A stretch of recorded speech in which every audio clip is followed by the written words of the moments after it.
Trump चले थे Iran पर हमला करने, लेकिन उनके देश पर ही अटैक हो गया। कुदरत की मार क्या होती है, कोई ये अमेरिकी राष्ट्रपति डोनाल्ड ट्रंप से पूछे। बात बात पर धमकी देने वाले डोनाल्ड ट्रंप व्हाइट हाउस में कैद हो गए हैं। वहीं से बैठे बैठे लोगों को भी घरों में रहने की हिदायत दे रहे हैं। उनका ईरान पर हमले का प्लान धरा का धरा रह गया, क्योंकि अमेरिका में बर्फीले तूफान से हाहाकार की स्थिति है। 2/3 अमेरिका इस वक्त वहां पर खतरा मंडरा रहा है। 20 करोड़ की आबादी मानो जम गई है। अमेरिका से जो तस्वीर सामने आ रही है, भारत की बर्फबारी से भी खतरनाक है। आप देखिए जरा।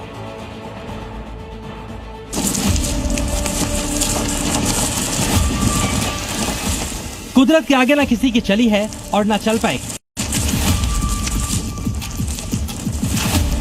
कुदरत से ज्यादा शक्तिशाली ना कोई है और ना होगा। ये तस्वीरें इसकी गवाह हैं। अमेरिका खुद को सुपर पावर क्यों ना समझ दे, असली सुपर पावर कौन है, तस्वीरें आपके सामने हैं। अमेरिका के राष्ट्रपति डोनाल्ड ट्रंप वेनेजुएला से लेकर ईरान तक तबाही मचाने की कितनी धमकी क्यों ना दे, कितने टैरिफ दूसरे देशों पर क्यों ना ठोक दे, लेकिन कुदरत जब तबाही मचाती है तो बड़े बड़ों को छोड़। अमेरिका चला था ईरान पर हमला करने, पर खुद ही अटैक का शिकार हो गया। बर्फीली हवाएं, कई फीट बर्फ, चारों तरफ सफेदी ही सफेदी। डोनाल्ड ट्रंप का अमेरिका अब जम गया है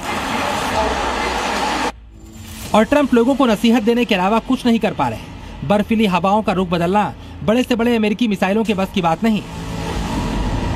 तस्वीरें लेक मिशिगन की हैं, जहां 60 पर आवर की रफ्तार से चल रहे बर्फीले तूफान ने विजिबिलिटी को 0 कर दिया है। अमेरिका में मौसम ट्रिपल अटैक कर रहा है। सड़कों पर मोटी मोटी बर्फ की चादर जम रही है।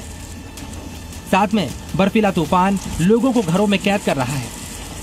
इससे तापमान -17 डिग्री सेल्सियस तक लुढ़क गया है और कुदरत के इस बर्फीले कहर की जद में अमेरिका का छोटा मोटा हिस्सा नहीं है। अमेरिका के 18 राज्यों में इमरजेंसी घोषित कर दी गई है, यानी इस तूफान की चपेट में 2/3 अमेरिका आ सकता है। 20 करोड़ की अमेरिकी आबादी बर्फीले तूफान की जद में है। इस तूफान का असर अमेरिका की 40% आबादी पर पड़ा है।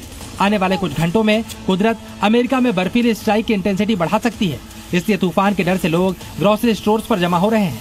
कई दुकानों में पानी, अंडे, मक्खन और नॉनवेज की कमी हो गई है, जिसकी गवाही ये तस्वीरें दे रही हैं। आलम यह है कि लोग या तो घरों में कैद हैं और अगर घर से बाहर निकल रहे हैं तो दिन में गाड़ियों की हेडलाइट ऑन करके सड़क पर चलना मजबूरी हो गया है, क्योंकि नीचे बर्फ की चादर है और ऊपर बर्फीला तूफान। बर्फ से ढकी सड़कों की ये तस्वीरें अमेरिका के ही डलस शहर की हैं, जहां 24 घंटे की बर्फबारी के बाद देखिए क्या हो गया है। क्या घर, क्या गाड़ियां, क्या पेड़, सब कुछ तो बर्फ से ढक गया है। और अभी अमेरिका में ये हालात और बिगड़ सकते हैं। मौसम विभाग के मुताबिक ये तूफान अमेरिका के हाई प्लेन से शुरू होकर धीरे धीरे पूर्व की तरफ बढ़ेगा। इसके असर से Memphis, Nashville, Washington DC, Baltimore, Philadelphia और न्यूयॉर्क जैसे बड़े शहरों में बर्फबारी होगी। कोलोराडो से लेकर वेस्ट वर्जीनिया और बोस्टन तक कई इलाकों में 12 इंच से ज्यादा बर्फ पड़ सकती है। न्यूयॉर्क शहर के आसपास कुछ हिस्सों में भी अगले कुछ घंटों में 10 से 14 इंच तक बर्फबारी हो सकती है और 30 मील प्रति घंटे की हवाएं चलने का भी अनुमान है। साफ है, तूफान के साथ भारी बर्फबारी बारिश और ठंडक लाएगी, जिससे हालात बेहद खतरनाक हो सकते हैं। कई बड़े शहरों में एयरपोर्ट बिगड़े मौसम से प्रभावित हुए हैं। 2 दिनों में ही 14,000 से ज्यादा फ्लाइट्स कैंसिल हो चुकी हैं। विंटर स्टॉर्म से टेक्सास तक 1 लाख से ज्यादा लोगों के घरों की बिजली चली गई है।